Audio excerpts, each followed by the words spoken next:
Hello friends, welcome back to my YouTube channel. आज हम इस वीडियो में जानेंगे ट्रीटमेंट ऑफ फंगल इन्फेक्शन के बारे में, है ना। देखिए, फंगल इन्फेक्शन क्यों होता है, कैसे होता है, एंड क्या सिम्टम्स रहते हैं, क्या कॉजेस रहते हैं, है ना। एंड क्या ट्रीटमेंट रहेगा। एंड प्राइवेट पार्ट के आसपास जो है फंगल इन्फेक्शन हो जाता है मेल्स या फीमेल्स में, तो उस कंडीशन में जो है कौन कौन सी ऑइंटमेंट का यूज करना चाहिए। एंड देखिए, फंगल इन्फेक्शन के इस वीडियो में जानेंगे कॉजेज, सिम्टम्स एंड ट्रीटमेंट के बारे में, है ना। देखिए, ये पेशेंट की एज एंड वेट के अकॉर्डिंग जो है रिकमेंड की जाते हैं। एंड देखिए, कौन कौन से ऑइंटमेंट टॉपिकल यूज की जाते हैं, कौन कौन से लोशन जो है फेस पे अप्लाई नहीं कर सकते हैं। एंड देखिए, बहुत सारी ऑइंटमेंट जो रहती हैं जो प्राइवेट पार्ट के आसपास जो है यूज नहीं कर सकते हैं, है ना। वीडियो को लाइक करें, चैनल को सब्सक्राइब करें। एंड चलिए बात करते हैं कोसेस के बारे में। देखिए, कोसेस क्या क्या कारण हो सकते हैं, कितने कारण से फंगल इन्फेक्शन होता है ना। देखिए, moisture staying on the skins for a long time. देखिए, लंबे समय तक इसमें जो है नमी बनी रहने की वजह से, जैसे आप बरसात में गाड़ी चला रहे हैं, बाइक चला रहे हैं, ड्राइविंग कर रहे हैं, उस कंडीशन में जो है आप भीग जाते हैं ना, तो लंबे समय तक देखिए गीले रहने की वजह से भी फंगल इन्फेक्शन हो जाता है ना। एंड देखिए, आपको स्वेटिंग या पसीना आ रहा हो तो उस कंडीशन में जो है आपकी शर्ट या नबिया जो है गीली रहती है, तो उस कंडीशन में जो है फंगल इन्फेक्शन होने के चांसेस बहुत ज़्यादा रहते हैं। एंड पुअर पर्सनल हाइजीन, देखिए खुद की जो है पर्सनल साफ सफाई ना करने की वजह से, देखिए कपड़े लंबे समय तक धोने की वजह से, जैसे आप कोई गंदे कपड़े लंबे समय तक पहने हुए हैं, तो उस कंडीशन में जो है फंगल इन्फेक्शन होने के चांसेस बहुत ज़्यादा रहते हैं। एंड बियरिंग टाइट क्लॉथ, देखिए काफ़ी जींस पैंट पहनने की वजह से या जींस पहन रखी है आपने, टाइट पहन रखी है, तो उस कंडीशन में जो है फंगल इन्फेक्शन हो जाता है। And hot and humid weather, देखिए मौसम की वजह से कभी कभी गर्मी लगने लगती है, आपको पसीना आ गया हो, एंड आप जो है एसी में बैठ गए तो उस कंडीशन में पसीना सूख जाता है, तो फंगल इन्फेक्शन रहने की खुजली होती है, तो फंगल इन्फेक्शन होने के चांसेस बहुत ज़्यादा उस कंडीशन में बन जाते हैं। एंड वीक इम्यूनिटी सिस्टम, देखिए इम्यून सिस्टम जो पेशेंट का वीक रहता है, तो उस कंडीशन में ज़्यादातर बीमारियाँ पेशेंट को आती हैं, आप जानते ही होंगे। एंड देखिए डायबिटिक पेशेंट, देखिए जब किसी पेशेंट का ब्लड शुगर लेवल जो है बड़ा रहता है, पेशेंट के ब्लड में जो है ग्लूकोज की लेवल इंक्रीज रहता है, तो उस कंडीशन में जो है उसको भी फंगल इन्फेक्शन होने के चांसेस बहुत ज़्यादा रहते हैं। एंड बियरिंग, देखिए सॉरी, शेयरिंग टावल, देखिए हॉस्टल में लड़के रहते हैं, तो टावल ज़्यादातर फ्रेंड्स में या बड़े भैया में या कोई में भाई, छोटे भाई में शेयर कर लेते हैं, टावल शेयर कर लेते हैं, क्लॉथ्स कपड़े शेयर कर लेते हैं, शूज विद अदर, है ना। किसी से भी जो है कपड़े शेयर टावल करने की वजह से भी जो है फंगल इन्फेक्शन हो सकता है, क्योंकि देखिए फंगल इन्फेक्शन एक ड्रामेटिक डिसीज होता है। एंड देखिए यह फैलने वाली बीमारी होती है, कपड़ों से फैलती है ना। एंड देखिए too much moisture in private part, देखिए प्राइवेट पार्ट्स के आसपास जो है ज़्यादा नमी बनी रहने की वजह से, देखिए अपने जैसे ज़्यादा कपड़े पहन लिए, पसीना आ रहा है ना, तो उस कंडीशन में अंदर भी गिरी रहती है, तो मॉइस्चर बनी रहने की वजह से जो है प्राइवेट पार्ट्स के आसपास फंगल इन्फेक्शन हो जाता है। यह वीडियो केवल स्पेशली जो है प्राइवेट पार्ट के आसपास वाले जो है मेल्स या फीमेल्स के लिए ही बनाई गई है। एंड देखिए पुअर नेल केयर, देखिए ज़्यादातर पेशेंट में जो है नेल के आसपास या नाखून के आसपास इन्फेक्शन हो जाता है, फंगल इन्फेक्शन हो जाता है। देखिए नाखून के आसपास फंगल इन्फेक्शन काफ़ी लंबे समय तक चलता रहता है, ठीक काफ़ी लंबे समय होता है, अप्रॉक्स 6 मंथ में जो है नेल का फंगल इन्फेक्शन ठीक हो सकता है। एंड देखिए जो मेल्स रहते हैं, फीमेल्स रहते हैं, प्राइवेट पार्ट के आसपास जो है इचिंग होती है या दाद हो जाती है या बड़ी बीमारी हो जाती है, डायमेटिक डिसीज हो जाता है, तो उस कंडीशन बता नहीं पाती हैं। एंड देखिए शर्माने की वजह से जो है काफ़ी लंबे समय तक जो है बीमारी बनी रहती है। के बारे में देखिए सिम्टम्स में जब आपको खुजली होगी, है ना, देखिए खुजली ऑब्वियसली होती है, लाल चकत्ते दाने पड़ जाते हैं उसमें, देखिए लाल लाल के निशान बन जाता है राउंड टाइप का, है ना। एंड देखिए ज़्यादा खुजली करने की वजह से जलन होने लगती है उसमें, है ना, ब्लड निकलने लगता है, जलन होने लगती है। एंड सफ़ेद परत बन जाती है ना। देखिए ऊपर से देखिए जैसे नाखून से करते हैं तो ऊपर से वाइट वाइट स्किन थोड़ी सी निकलने लगती है। एंड बदबू देखिए स्मेल आती है, गंदी स्मेल आती है। एंड गोल गोल दाने पड़ जाते हैं, है ना, जैसे कोई रिंग बम हो गई तो उसमें दाद हो गए, गोल गोल दाने पड़ जाते हैं। चलिए बात करते हैं ट्रीटमेंट के बारे में। देखिए ट्रीटमेंट में सबसे मोस्ट इंपॉर्टेंट टैबलेट रहेगी, जो कैप्सूल रहेगा, कैंडी फोस, है ना। कैप्सूल कैंडी फोस आसानी से मार्केट में मिल जाता है, मेडिकल कंपनी का ब्रांड है, स्पेशल ब्रांड है। इसकी वजह से देखिए फंगल इन्फेक्शन जल्दी से खत्म हो जाता है ना। इसमें जो साल्ट रहता है, कंटेंट रहता है एट्रिकोनाजोल साल्ट, इसमें इंजेक्ट रहता है, सिंगल साल्ट पा जाता है ना। देखिए मोस्ट इंपॉर्टेंट कैप्सूल माना जाता है। एंड इसके डोजेस की बात की जाए, देखिए 200 mg में आसानी से मार्केट में मिल जाता है। एंड पेशेंट को एज एंड वेट के अकॉर्डिंग जो है प्रिस्क्राइब किया जाता है ना।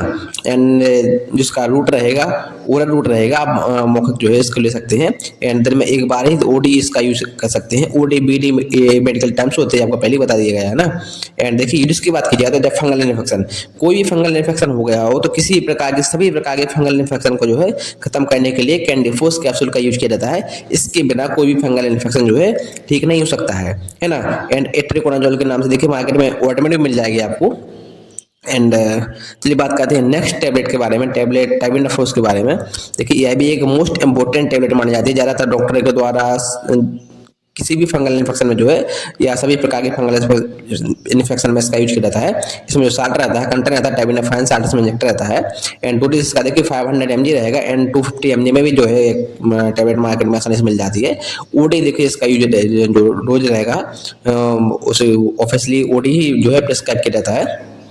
यूरिस के बारे में बात की जाए तो एंटीबैक्टीरियल के रूप में है ना, एंटी फंगल जो इन्फेक्शन के रूप में है ना, एंड रिंगवर्म हो गया, किसी को एक्जिमा हो गया, डायमेक डिसीज हो गया, त्वचा से संबंधित सभी बीमारियों में जो है, ज़्यादातर बीमारियों में जो है टाइबिनाफोस टैबलेट का एंड कैंडिफोस कैप्सूल का यूज किया जाता है ना। इनके बिना देखिए कोई भी फंगल इन्फेक्शन ठीक नहीं हो सकता है। एंड चलिए बात करते हैं मोस्ट कॉमन टैबलेट लेवोसिट के बारे में। देखिए लेवोसिट टैबलेट का आपने सुना ही होगा नाम है ना, इसमें जो साल्ट रहता है, कंट रहता है, लेवोसिट रहता है, हाइड्रोक्लोराइड साल्ट इसमें इंजेक्ट रहता है। एंड इसमें डोजेस की बात की जाए देखिए 5 mg में यह टैबलेट रहेगी। आप पेशेंट को बीडी यह टैबलेट रिक्वायरमेंट कर सकते हैं ना, बीडी मतलब दिन में 2 बार है ना, सुबह शाम पेशेंट इसका जो है यूज कर सकता है। एंड जिसके बारे में बात की जाए तो एंटीएलर्जिक रूप में इसका यूज किया जाता है। एक एंटीएलर्जिक टैबलेट है ना, कोल्ड काफी चेंज जैसे कुछ पेशेंट खुजली हो रही हो ना, जैसे दाद हो गई हो तो दाद में खुजली हो तो उस कंडीशन में इसका यूज किया जाता है ताकि जो है खुजली ज्यादा से ज्यादा ना हो सके ना। एंड चलिए बात करते हैं tablet, next tablet most important tablet Fluka के बारे में। फ्लूका टैबलेट में साल्ट रहता है, कंटेंट रहता है, फ्लूकोनाजोल साल्ट इसमें इंजेक्ट रहता है ना, आप जानते ही होंगे। एंड डोजेस के बारे में बात की जाए देखिए 150 mg में टैबलेट रहती है। एंड जो इसका रूट रहेगा ओरल रूट रहता है एंड 1 टैबलेट ट्राई वीकली है ना। देखिए हफ्ते में केवल 2 ही टैबलेट पेशेंट इसका यूज कर सकता है ना। एक टैबलेट 3 दिन के अंतराल में खाई जाती है ना। इसका वो जो डोज रहेगा ओडी रहता है, 3 दिन के अंतराल में जो है एक टैबलेट पेशेंट को जो है दी जाती है। एंड फंगल इन्फेक्शन में अच्छा वर्क करती है। एंड चलिए बात करते हैं टैबलेट बेंडी प्लस के बारे में। देखिए बेंडी प्लस में जो कंपोजिशन रहता है, साल्ट रहता है, आइवरमेक्टिन एंड एल्बेंडाजोल साल्ट इसमें इंजेक्ट रहता है। एंड 2 साल का कॉम्बिनेशन पाया जाता है इस टैबलेट में। डोज की बात की जाए तो देखिए 12 mg में आइवरमेक्टिन एंड 400 mg में एल्बेंडाजोल साल्ट इसमें इंजेक्ट रहेगा। पेशेंट को ओडी यह टैबलेट प्रिस्क्राइब की जाती है। यानी यूरिस के बारे में बात की जाए देखिए फंगल इन्फेक्शन हो गया, बैक्टीरियल इन्फेक्शन को खत्म करने के लिए। एंड देखिए स्कैबिज, देखिए इस यह टैबलेट स्कैबिज ये खाज में देखिए मोस्ट इंपोर्टेंट टैबलेट मानी जाती है। किसी पेशेंट को देखो खाज हो जाती है, स्कैबिज हो जाती है तो दाने निकल आते हैं एंड खुजली होती है, उसमें देखिए वाइट वाइट पानी निकलता है। एंड देखिए स्कैबिज में आइवरमेक्टिन साल्ट रहता है। आइवरमेक्टिन साल्ट जो है स्कैबिज को खत्म जड़ से खत्म करने के लिए मोस्ट इंपोर्टेंट जो है टैबलेट मानी जाती है। देखिए आइवरमेक्टिन साल्ट के बिना जो है स्कैबिज को खत्म नहीं किया जा सकता है ना। एंड चलिए बात करते हैं most important capsule candidate CL के बारे में। देखिए कैंडिडेट सीएल में जो कंपोजिशन रहेगा साल्ट रहेगा क्लेंडामाइसिन एंड क्लोट्रिमाजोल 2 साल्ट का कॉम्बिनेशन रहता है इस कैप्सूल में। एंड बेसिकली इसका जो डोज रहेगा 1 कैप्सूल ओडी इसका यूज किया जाता है। एंड कैंडिडेट सीएल के देखिए यूरिस की बैक्टीरियल इन्फेक्शन हो गया हो, वायरल इन्फेक्शन हो गया हो, है ना। एंड देखिए इसके रूट के बारे में बात की जाए तो कि ये ओनली फीमेल्स में इस कैप्सूल का यूज किया जाता है ना। एंड देखिए इसका जो रूट रहेगा वेजाइनल रूट से जो है इंजेक्ट किया जाता है ना। वेजाइना में इस कैप्सूल को देखो रखना पड़ता है तो उस वजह से जो वेजाइनल इन्फेक्शन हो जाता है, वेजाइनल में खुजली होती है, एचिंग होती है एंड कोई इन्फेक्शन हो जाता है तो उस कंडीशन में जो है यह कैप्सूल देखिए ये मोस्ट इंपोर्टेंट कैप्सूल माना जाता है। वेजाइना में जो है इंजेक्ट किया जाता है डायरेक्ट। एंड जो है इसको एंड चलिए बात करते हैं नेक्स्ट कैप्सूल कैंडीफोस के बारे में। देखिए कैंडीफोस हो गया है 200 mg में था वो। एंड इसमें जो कंपोजिशन रहता है साल्ट था वो ट्रिकोनाजोल साल्ट इसमें इंजेक्ट रहता है, आप जानते ही होंगे इसके बारे में, है ना। एंड देखिए डोज के बारे में बात की 100 mg में इसका डोज रहेगा। पेशेंट ओडी इसका यूज किया जाता है। देखिए कैंडीफोस कैप्सूल हमेशा टाइबिनाफाइन टैबलेट, कैंडीफोस या फ्लूकोनाजोल देखिए जो टैबलेट्स रहते हैं most important tablet fungal infection के लिए रहती हैं। इनका डोज हमेशा ओरल रहता है। एंड यूरिस के बारे में बात की जाए तो जब फंगल इन्फेक्शन हो गया पेशेंट को तो फंगल इन्फेक्शन खत्म करने के लिए टैबलेट काफ़ी जो कैप्सूल मोस्ट इंपोर्टेंट कैप्सूल माना जाता है। पेशेंट की एज एंड वेट के अकॉर्डिंग जो है इसको रिकमेंड किया जाता है। एंड चलिए बात करते हैं नेक्स्ट साल शॉप परमिट के बारे में। परमिट शॉप में जो साल्ट रहता है, कंटेंट रहता है, परमेथ्रिन साल्ट इसमें इंजेक्ट रहता है, सिंगल साल्ट पाया जाता है। इसका डोज देखिए बीडी रहेगा। पेशेंट की कंडीशन को टीडीएस भी रिकमेंड कर सकते हैं। एंड यूज की बात की जाए तो इसके बीच है ना पिंपल्स निकल रहे हैं उस कंडीशन में जो इसका यूज किया जाता है। एंड चलिए बात करते हैं मोस्ट इंपोर्टेंट इंजेक्शन कैनाकॉट के बारे में। देखिए कैनाकॉट एक स्पेशल इंजेक्शन माना जाता है फंगल इन्फेक्शन को खत्म करने के लिए। इसमें जो कंपोजिशन रहता है साल्ट रहता है, ट्राइएमिसिलोन एसीटोनाइड इसमें सिंगल साल्ट पाया जाता है। एंड डोज रहेगा इसका 40 mg इसका डोज रहता है। पेशेंट को जो है ओडी यह इंजेक्शन रिक्वायरमेंट किया जाता है। एंड यूज के बारे में बात की जाए देखिए अस्थमा एलर्जिक कंडीशन हो रही है ना। एंड स्टेरॉइड कंडीशन में जो है स्टेरॉइड इंजेक्शन है। एंड फंगल इन्फेक्शन को खत्म करने के लिए केनाकॉट इंजेक्शन मोस्ट इंपोर्टेंट इंजेक्शन माना जाता है ना। देखिए काफ़ी लंबे समय तक दाद हो रही हो पेशेंट को या कोई डायमेटिक डिसीज हो गया हो तो उस कंडीशन में जो है केनाकॉट इंजेक्शन का यूज किया जाता है। एंड देखिए फंगल इन्फेक्शन को खत्म करने के लिए जो है मोस्ट इंपोर्टेंट इंजेक्शन माना जाता है ना। एंड आसानी से मार्केट में मिल भी जाता है। केनाकॉट इंजेक्शन काफ़ी ब्रांड नेम होते हैं, कई नामों से मार्केट में आता है। एंड 40 mg में जो है आसानी से मार्केट में मिल भी जाता है। एंड देखिए 1 ml एम्पल फॉर्म में मिल जाएगा, है ना। एंड चलिए बात करते हैं नेक्स्ट ऑफ कीटोस्टा के बारे में। देखिए कीटोस्टा का नाम आपने सुना ही होगा, ज़्यादातर मार्केट में आसानी से मार्केट में मिल जाती है। कीटोस्टा के नाम से मिल जाएगी। जो साल्ट रहता है, कंटेंट रहता है, कंपोजिशन रहता है उसमें कीटोकोनाजोल एंड सिटेमाइड, 2 साल्ट का कॉम्बिनेशन इस शॉप में पाया जाता है ना। एंड देखिए इसका जो डोज रहेगा आप पेशेंट को BD या TDS रिकमेंड कर सकता है पेशेंट, है ना। एंड यूरिस के बारे में बात की जाए तो एंटीबैक्टीरियल इन्फेक्शन हो गया हो, है ना, फंगल इन्फेक्शन हो गया हो, स्कैबिज हो गई हो, डायमेटिक डिसीज हो गया हो, एक्जिमा हो गई हो, तो उस कंडीशन में कीटोस्टा शॉप का यूज किया जाता है। एंड ज़्यादातर देखिए सभी प्रकार की जो है डायमेटिक डिसीज को ख़त्म करने के लिए जो है शॉप का यूज किया जाता है। एंड 50 ग्राम या 75 mg में ग्राम में सॉरी जो है आसानी से मार्केट में मिल भी जाती है। एंड देखिए एक 2 साल का कॉम्बिनेशन रहता है शॉप में, ये नॉर्मल शॉप नहीं है ना। फंगल इन्फेक्शन को ख़त्म करने के लिए इस शॉप का यूज किया जाता है। एंड देखिए स्पेशल जो है शॉप मानी जाती है फंगल इन्फेक्शन को जो है ख़त्म करने के लिए ना। एंड आसानी से मार्केट में मिल भी जाती है। एंड चलिए बात करते हैं टॉपिकल्स जो ऑइंटमेंट रहती है, टॉपिकल ऑइंटमेंट और स्पेशल जो आसानी से मिल भी जाती है ना। क्रीम रिंग गार्ड के बारे में, रिंग गार्ड देखिए सभी जगह आसानी से मिल जाती है। एंड और देखिए मेडिकल्स पे एंड ज़्यादातर लोगों के द्वारा जो है इसका यूज किया जाता है। एंड ये देखिए सबसे मोस्ट जो है ऑइंटमेंट मानी जाती है। इसमें जो कंपोजिशन रहता है साल्ट रहता है माइक्रोनाजोल नाइट्रेट एंड न्यूमाइसिन सल्फेट जो है 2 साल्ट का कॉम्बिनेशन इस ऑइंटमेंट में पाया जाता है ना। एंड देखिए इसमें जो माइक्रोनाजोल साल्ट रहता है ये मोस्ट इंपॉर्टेंट साल्ट माना जाता है रिंगवॉर्म या दांत को खत्म करने के लिए, है ना। एंड यूरिस के बारे में बात की जाए, देखिए रिंगवॉर्म दांत हो गई हो, इचिंग खुजली हो रही हो, ऑब्वियसली दांत होती है तो खुजली तो होती है ना, डायमेटिक डिसीज में जो है खुजली होती है। एंड चलिए बात करते हैं लोशन के बारे में। देखिए लोशंस स्कैब माइड लोशन एक मोस्ट इंपॉर्टेंट लोशन माना जाता है फॉर परमाथन एंड सिट्रीमाइड, 2 साल्ट का कॉम्बिनेशन जो है इस लोशन में पाया जाता है ना। एंड डोरिस के बारे में बात की जाए, देखिए इसका ओडी दिन में एक बार ही इस पेशेंट इसका यूज कर सकता है, एच ओनली नाइट में ना, जब पेशेंट सो रहा हो तो सोते समय जो है इस लोशन को लगाया जाता है। एंड इसका जो रूट रहेगा टॉपिकल रूट रहता है। एंड देखिए यह लोशन फेस पे अप्लाई नहीं करते हैं ना, फेस पे जो है अप्लाई नहीं करते हैं। एंड टॉपिकल रूट रहता है, स्किन के ऊपर लगाते हैं, एक पर्टिकुलल जो पार्ट पे लगाने के लिए परमाथन लोशन जो है यूज किया जाता है। एंड यूडिस के बाद डोरिस के बारे में बात की जाए, सॉरी यूडिस के बारे में, तो इसके बीच डायमेटिस हो गया, कोई खाज हो गई हो, खाज को खत्म करने के लिए आप पिंपल्स निकल आई हो तो उस कंडीशन में जो है इस जो है परमाथन साल्ट का यूज किया जाता है ना। एंड चलिए बात करते हैं नेक्स्ट ऑइंटमेंट KT5 डर्म के बारे में। KT5 डर्म का नाम आपने सुना ही होगा, ज़्यादातर लोगों के द्वारा जो है मेडिकल्स पे द्वारा इसका यूज किया जाता है। एंड जो इसमें कंपोजिशन रहता है साल्ट रहता है ketoconazole, tolnaftate, clobetasol, propionate, neomycin and iodochlor hydroxy quinolone, इन साल्ट का कॉम्बिनेशन रहता है ना। एंड क्या देखिए KT5 डर्म एक मोस्ट इंपॉर्टेंट टैबलेट मानी जाती है फंगल इन्फेक्शन को खत्म करने के लिए। एंड देखिए इसको इसके साथ साथ में टैबलेट्स भी लेनी पड़ती है ना। एंड पूरा डोजेस क्या रहेगा आपको लास्ट बताऊंगा मैं। एंड डोजेस के बारे में बात की जाए तो पेशेंट इसका BD यूज कर सकता है ना। एंड यूरिस के बारे में बात की जाए, आप जानते होंगे डायमेटिक डिसीज के बारे में, फंगल इन्फेक्शन हो गया हो, इचिंग हो गई, रिंगवॉर्म हो गया हो, तो उस कंडीशन में जो है दांत को खत्म करने के लिए, त्वचा से संबंधित बीमारियों को खत्म करने के लिए जो है KT5 डर्म ऑइंटमेंट का यूज किया जाता है। एंड चलिए बात करते हैं कॉम्बिनेशन ऑइंटमेंट के बारे में। इसमें देखिए काफ़ी साल्ट का कॉम्बिनेशन पाया जाता है ना। एट्रा जो OC के बारे में, इसमें जो कंपोजिशन रहता है साल्ट रहता है ओफ्लोक्सेसिन, है ना। देखिए ओफ्लोक्सेसिन एंटीबायोटिक रहता है, ओफ्लोक्सेसिन ऑर्डिनरजोल, है ना। And clobetasol, प्रोपिनेट and neomycin sulphate, in salt का कॉम्बिनेशन पाया जाता है। एंड देखिए ऑर्डिनरजोल पाया जाता है, एट्रोकोनाजोल पाया जाता है इसमें। एंड यूडिस के बाद अगर बात किया तो फंगल इन्फेक्शन हो गया और डायमेटिक डिसीज हो गया तो उस कंडीशन में जो है इस ऑइंटमेंट का यूज किया जाता है। देखिए कॉम्बिनेशन ऑइंटमेंट है। एंड जो सभी ऑइंटमेंट का जो रूट रहता है टॉपिकल रूट रहता है ना। एंड चलिए बात करते हैं मोस्ट इम्पोर्टेंट एंड जो है ऑइंटमेंट के बारे में। ऑइंटमेंट क्लोसिव में जो कंपोजिशन रहेगा साल्ट रहेगा क्लोट्रीमाजोल 60 इंजेक्ट रहता है, सिंगल शॉट पा जाता है एंड इसका डोज रहेगा देखिए 1% पा जाता है। पेशेंट को बीडी या सीवियर कंडीशन में पेशेंट जो है TDS भी इसका यूज कर सकता है।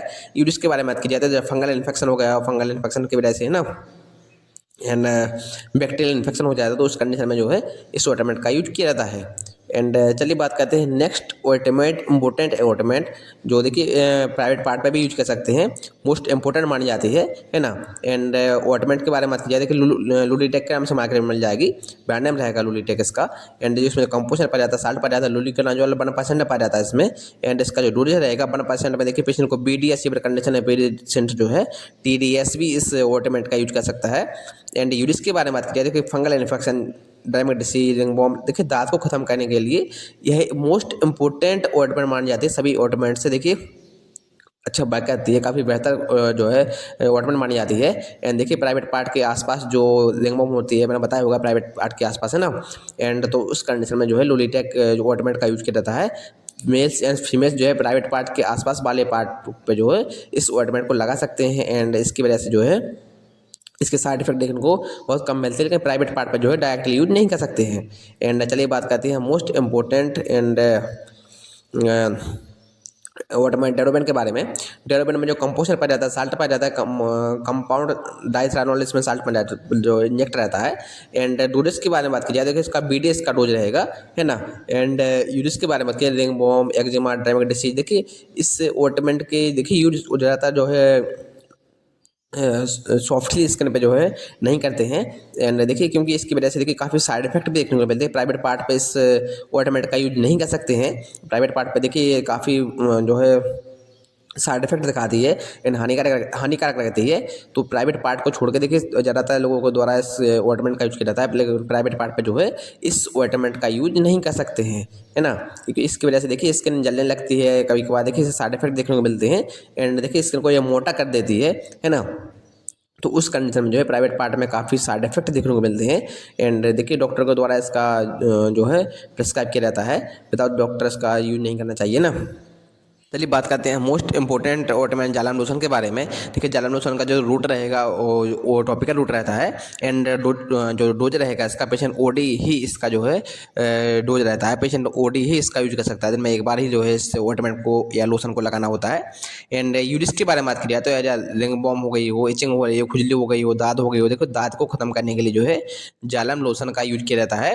एंड इसके देखिए साइड इफेक्ट बहुत ज़्यादा देखने को मिलते हैं है ना। एंड प्राइवेट पार्ट पर जो है इस लोशन को नहीं लगाया जाता है। प्राइवेट पार्ट के या फेस पे जो है फेस के आसपास भी इस जो है लोशन को नहीं लगाया जाता है ना। एंड देखिए इसके साइड इफेक्ट रहते हैं, जैसे पेन होगा, पेशेंट को दर्द हो रहा हो, एंड बाइंडिंग जैसे स्किन जलने की वजह से काफ़ी दर्द होता है, स्किन जो है जलने लगती है। एंड देखिए इसको एक बायल फॉर्म में मिल जाएगा, बाल में इंजेक्ट रहती है ये जालम लोशन है ना। इस लोशन को डायरेक्ट हाथ से नहीं छूते हैं। एंड कॉटन से जो है जिस इसके पर्टिकुलर पार्ट पे एक जो है रफ करते हैं कॉटन से है ना। तो उस कंडीशन में जो है स्किन देखिए जिस जगह पे जो डायमेट डिसीज रहता है या कोई इन्फेक्शन रहता है तो उस जगह से देखिए जला देती है। एंड जो है उस कंडीशन में जो है पेशेंट को काफ़ी दर्द होता है एंड काफ़ी साइड इफेक्ट भी इसके देखने को मिलते हैं। लेकिन जो है उस जगह को जला करके जो है एकदम से जड़ से ख़त्म करने के लिए मोस्ट इंपॉर्टेंट जो है लोशन माना जाता है ना। एंड चलिए बात करते हैं नेक्स्ट ऑटोमेट के बारे में। ऑटोमेट टाइबिनाफाइन, देखिए टाइबिनाफाइन आपने टैबलेट देखी होगी फर्स्ट में ना। एंड देखिए टाइबिनाफाइन ऑटोमेट के नाम से ऑटोमेट है ये। इसमें जो कंपोजर रहेगा साल्ट रहेगा टाइबिनाफाइन हाइड्रोक्लोराइड साल्ट इसमें इंजेक्ट रहता है, सिंगल साल्ट पा जाता है, 1% पर रहता है।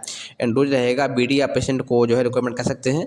एंड यूज के बारे में बात की जाए तो जब फंगल इन्फेक्शन हो गया, एक्यूट डायमेट डिसीज हो गया तो उस कंडीशन में जो है इस ऑटोमेट का यूज किया जाता है ना। डायमेट डिसीज को खत्म करने के लिए जो है काफ़ी मोस्ट इंपॉर्टेंट जो है ऑटोमेट मानी जाती है। एंड आसानी से मार्केट में मिल भी जाती है, टैबलेट्स भी आती है टाइबिनाफाइन के नाम से। एंड टाइबिनाफाइन के नाम से देखिए ये ऑटोमेट रहेगी है ना। एंड इसका जो रूट रहेगा टॉपिकल रूट रहता है। एंड जो है फेस पे इस ऑटोमेट को अप्लाई नहीं कर सकते हैं। एंड प्राइवेट पार्ट पर जो है इस ऑटोमेट का अप्लाई नहीं कर सकते हैं। एंड चलिए बात करते हैं सिरप एस्ट्रोजाइम के बारे में। देखिए एस्ट्रोजाइम के नाम आपने सुना ही होगा है ना। एंड जो कंपोजर पा जाता है, साल्ट पा जाता है, पेप्सिन्स, फंगल डाइस्टिज पा जाता है इसमें। एंड डोजेस के बारे में बात की जाए तो एज 10 ml पेशेंट BD इस जो है सिरप का यूज कर सकता है। BD रिकमेंड कर सकते हैं पेशेंट की एज एंड वेट के अकॉर्डिंग है ना। एंड यूजिस के बारे में बात की जाए तो जब फंगल इन्फेक्शन हो गया हो, देखिए ब्लड में जब इन्फेक्शन हो जाता है तो उस कंडीशन में जो है सिरप का यूज किया जाता है ना। And please do not take any medicine without doctor permission. देखिए यह वीडियो केवल एजुकेशन पर्पस के लिए बनाई जाती है। कोई भी मेडिसिन या दवा आप अपनी मेडिसिन ना लाएं बिना डॉक्टर की परमिशन के, है ना। यह देखिए काफ़ी दवाएं या ऑटोमेट रहती हैं, काफ़ी साइड इफेक्ट दिखा सकती हैं, है ना।